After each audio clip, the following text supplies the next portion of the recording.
Bonjour! Ça y est, Trump, il nous taxe à 20% et du coup, bah, c'est le chaos. Nous verrons d'abord tous les produits qu'il va taxer et ensuite nous verrons la riposte de l'Europe du haut de sa toute puissance. Alors, on y va. Taxe de 20% sur les produits européens, rendre l'Amérique riche à nouveau. Qu'est-ce que tu veux? Tais-toi. Ce qu'il faut retenir des annonces de Trump sur les droits de douane. Le 47e président des États-Unis a égrené ce mercredi les nouveaux droits de douane américains qui entreront en vigueur les 5 et 9 avril. Bon, c'est demain. Alors, le jour de la libération promis par Donald Trump est arrivé après avoir assuré ces derniers jours qu'il en serait fini de dépouiller l'Amérique. Le 47e président des États-Unis a égrené mercredi 2 avril les nouveaux droits de douane américains sur de très nombreuses marchandises dans le monde qui entreront en vigueur les 5 et 9 avril. Le Figaro fait le point sur les annonces du républicain. Des tarifs de douane réciproques pour rendre l'Amérique riche à nouveau. Le mantra de Donald Trump, rendre l'Amérique riche à nouveau, vous avez compris. En préambule de ces annonces, le président américain a estimé devant un parterre de proches et de journalistes à Washington, dans les jardins de la Maison-Blanche, que son pays n'a cessé d'être pillé par des pays amis et ennemis. On se fait avoir depuis 50 ans, le secteur de l'automobile et de l'acier ont beaucoup souffert et ont été témoins avec anxiété des acteurs étrangers qui ont volé le rêve américain. Dans quelques minutes, je signerai un décret historique instituant des droits de douane réciproques sur les importations des pays du monde entier, a déclaré Donald Trump. Réciproque signifie ce qu'ils nous font, nous leur faisons. C'est très simple, ça ne pourrait pas être plus simple, a ajouté le président américain, célébrant un des jours les plus importants de l'histoire américaine. Il est allé encore plus loin, indiquant que les tarifs de douane réciproques signés ce mercredi vont constituer une déclaration d'indépendance économique des États-Unis. Donald Trump comprend les tarifs douaniers des autres pays.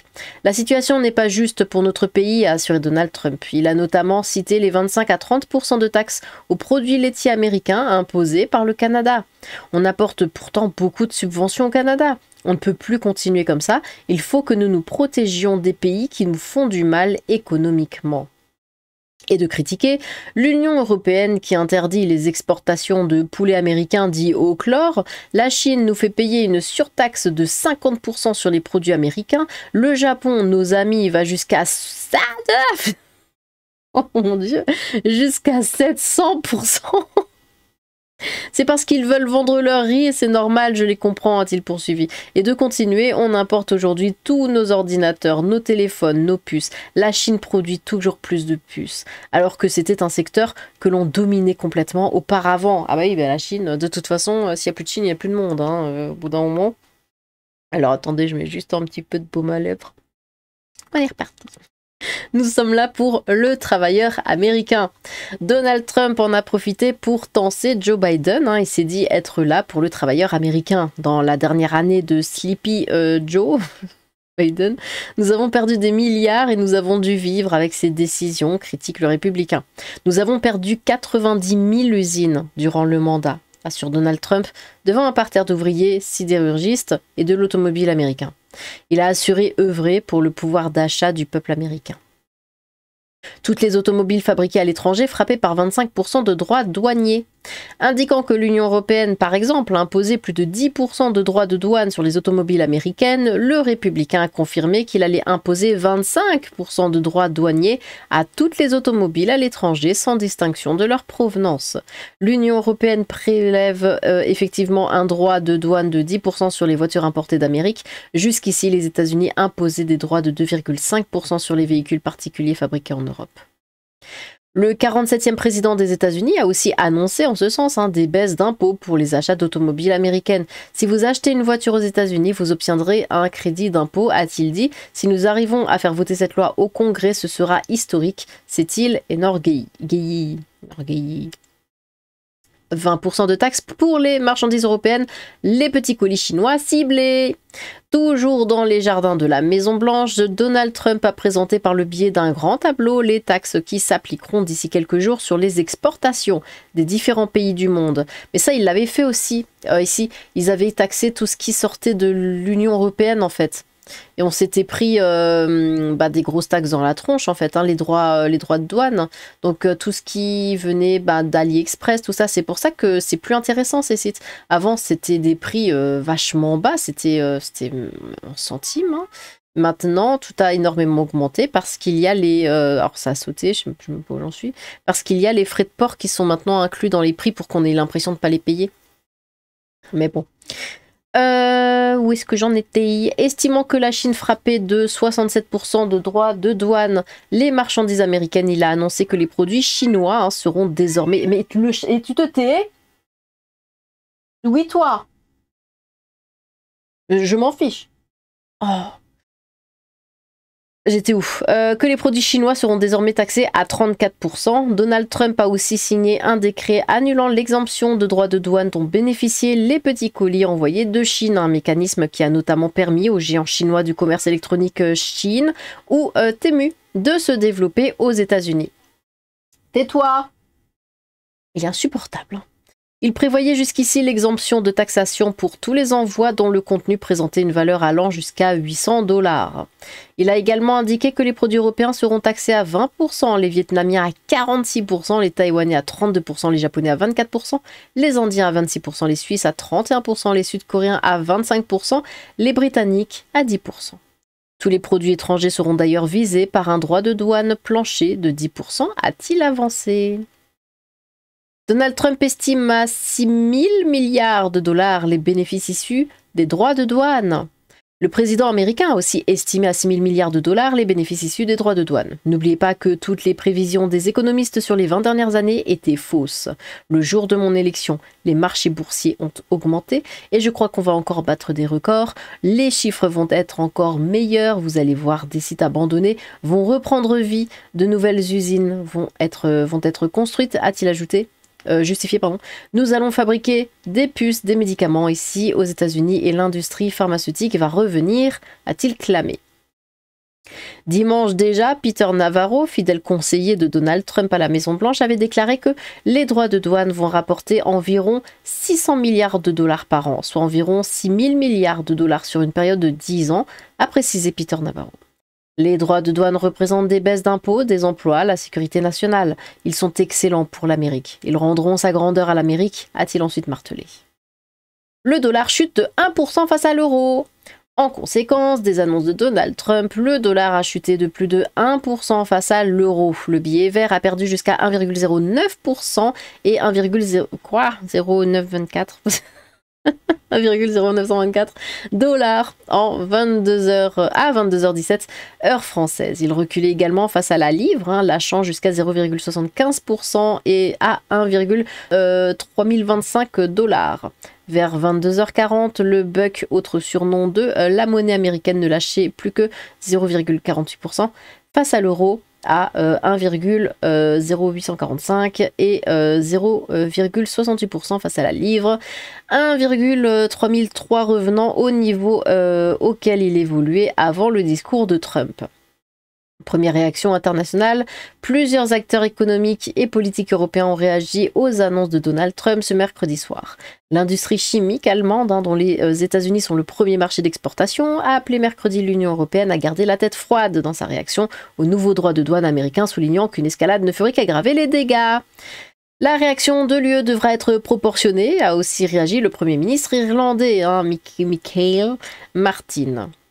Le secrétaire d'État aux Affaires et au Commerce britannique, Jonathan Reynolds, a déclaré « Nous disposons d'un éventail d'outils et nous n'hésiterons pas à agir. » Oui, bien sûr. L'approche du Royaume-Uni est de rester calme et déterminé à conclure un accord économique avec les États-Unis, a-t-il ajouté. La présidente suisse, Karin Keller-Sutter, a souligné que le Conseil fédéral suisse prenait acte des décisions tarifaires des États-Unis. Le gouvernement helvétique déterminera rapidement les prochaines étapes, a-t-elle assuré. Les droits de douane américains sont une mauvaise mesure et de son côté, jugé la présidente du Conseil des ministres italien, Giorgia Meloni. Les droits de douane imposés par le président américain Donald Trump sont totalement injustifiés et vont modifier la relation de l'Australie avec les États-Unis, a déclaré le premier ministre australien Anthony Albanese. Ces droits de douane ne sont pas inattendus, mais soyons clairs, ils sont totalement injustifiés, a déclaré lors d'une conférence de presse après l'annonce des droits de douane de 10%. Cela aura des conséquences sur la perception que les Australiens ont de cette relation, a-t-il ajouté. Plus tôt dans la journée, le porte-parole du gouvernement, Sophie Primas, avait assuré que l'Union européenne ripostera aux nouveaux droits de douane avant la fin du mois d'avril. Il y aura 2 ripostes. La première, qui aura lieu mi-avril, est une riposte aux droits de douane déjà décidés sur l'acier et l'aluminium. Ensuite, il va y avoir une étude précise, secteur d'activité par secteur d'activité, et une décision européenne devrait être annoncée avant la fin du mois d'avril, de façon concordante, unie et forte par l'Union européenne, a-t-elle déclaré à l'issue du Conseil des ministres. Bon, alors du coup, qu'est-ce qu'on fait quoi en Europe par rapport à ça? Eh bien, en Europe, on n'est pas content. Enfin, parce que je ne me sens pas concernée. Comme ils sont pas contents, qu'est-ce qu'ils ont dit? Ils ont dit que Netflix, Google et Amazon, quel impact peut avoir une taxation européenne des géants de la tech? Ils veulent attaquer Netflix, Google, Amazon, etc. Parce qu'on en a les moyens, bien évidemment. Ils sont complètement dingues, ça n'a strictement aucun sens. Et pourquoi ça n'a aucun sens, dites-le moi. Mettez la vidéo en pause, attendez que je finisse ma phrase d'abord. Mettez la vidéo en pause et écrivez dans les commentaires pourquoi ça n'a aucun sens. Bon, je vais vous le dire. Parce qu'on n'a rien... On ne peut pas dire je vais taxer ceci, cela et les gens ne voudront plus utiliser tellement ça va coûter cher. Du coup, ils vont utiliser nos produits. Vu qu'on ne les a pas, ces produits, on n'a pas de produits français équivalents à Netflix, à Google, à Amazon. Ça n'a strictement aucun sens de faire ça. Ah, bref. Alors, pressé par les taxes douanières de Donald Trump, l'Europe prépare ses mesures de rétorsion qui viseront les géants de la tech américains. Et bien sûr, qui c'est qui va payer? Bah c'est Bibi.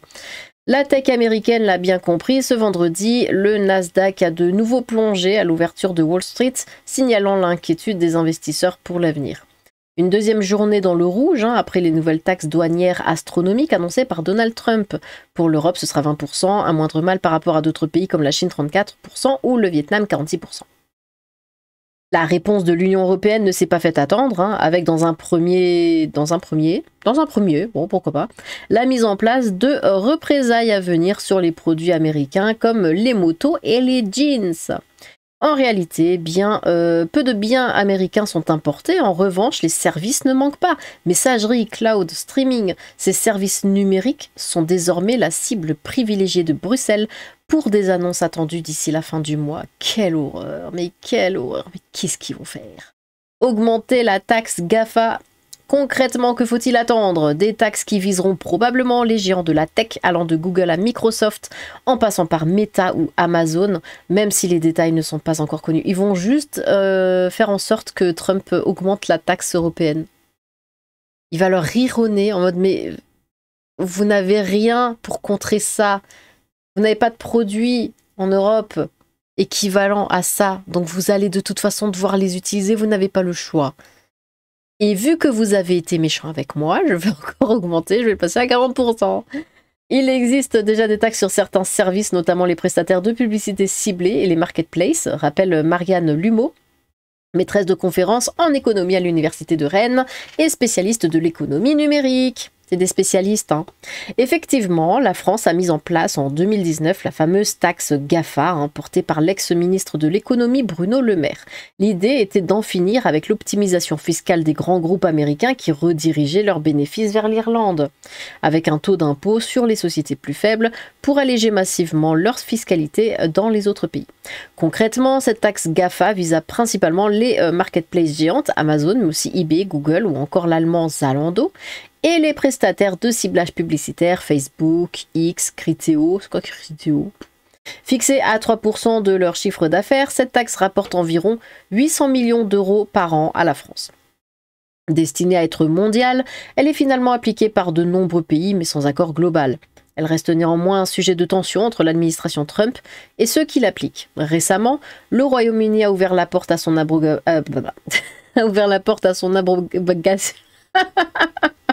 Pardon, a ouvert la porte à son abrogation pour éviter une hausse des tarifs. Et c'est la fin de la semaine. Londres n'a ainsi écopé que d'un taux à 10% sur ses exportations. D'autres géants de la tech sont aussi taxés, hein, comme les plateformes de streaming, allant de Netflix à Amazon Prime Video, en passant par YouTube, hein, selon un calcul assez complexe. Oh là là. Les plateformes dédiées aux séries et au cinéma doivent aussi injecter une partie de leurs revenus dans des créations nationales. Là encore, la taxation se fait pays par pays et une bonne partie des Européens l'ont mise en place à des niveaux différents. Hausse des tarifs à prévoir parce que c'est pas déjà assez cher. Alors, voilà pour la situation actuelle. Alors, quelle marge de manœuvre? Il pourrait déjà y avoir une augmentation de ces taxes, rappelle Marianne Lumeau, qui précise qu'une harmonisation européenne est aussi en discussion. Mais on peut aussi imaginer taxer le cloud ou les messageries, par exemple, indique la chercheuse. WhatsApp et Messenger sont ainsi la propriété de Meta, tandis que le cloud est largement dominé par Amazon, Microsoft ou Google. Mais la plupart des services cités ont un point commun, ils n'ont pas de concurrents européens. Dans les services de streaming, seule la musique est dominée par des entreprises du continent, Spotify ou Deezer. Pour le cinéma et les séries, les groupes s'appellent Netflix, Disney+, ou Amazon Prime Video, tous américains. Dans le cloud, seul OVH ou Scaleway émergent, mais très loin du trio de tête états-unien. Faute de concurrence, taxer ces services impliquera probablement une hausse des tarifs pour les entreprises et in fine les consommateurs européens bien sûr. Leurs principaux clients sont des clients français et européens, rappelle encore Marianne Lumeau. Donc cela va augmenter le coût fixe des entreprises. Vers un rééquilibrage de la concurrence, même chose pour les réseaux sociaux gratuits, avec des guillemets comme Facebook, qui pourraient aussi répercuter la taxe sur les annonceurs publicitaires européens. Ah bah tiens, on va voir de nouveau, vous savez comme à l'époque, on le voyait sur Facebook, oui, Facebook va devenir payant, si tu veux pas que ce soit payant, bah dis dans les commentaires, je veux pas. Et il y avait plein de gens, je veux pas. Quant aux plateformes de streaming, elles ne se privent pas d'augmenter régulièrement leurs tarifs sans observer une fuite des abonnés. Une hausse des abonnements sera évidemment sur la table. Alors, que peut-y gagner l'Europe? Des rentrées d'argent forcément, au détriment des entreprises et des consommateurs, mais peut-être aussi l'occasion de rééquilibrer un peu la concurrence. Les acteurs français sont beaucoup plus taxés que les Américains, explique Marianne Lumeau, qui voit donc dans ces taxes la possibilité de remettre sur un pied d'égalité les entreprises européennes et américaines et de permettre à d'autres de venir s'implanter. L'enjeu sera aussi à terme de combler les manques, même si la tâche semble immense, par exemple sur la question du cloud souverain, éternel serpent de mer de la tech européenne. Bon, alors on a tout vu. Dites-moi ce que vous pensez de cette... Bon, déjà des taxes de Trump, est-ce que vous pensez que c'est justifié, que ça l'est pas, voilà. Exprimez-vous, vous êtes libre. Et dites-moi également ce que vous pensez de la réponse. Voilà, c'est ça qui est intéressant, de la réponse de l'Union, de l'Union européenne face à ça. Parce que quand j'ai entendu ça, j'avais plus de mots, mais soit. Sinon, il est encore temps de changer de pays. Alors, n'hésitez pas à vous exprimer dans les commentaires. J'ai hâte de vous lire. Sur ce, tchou!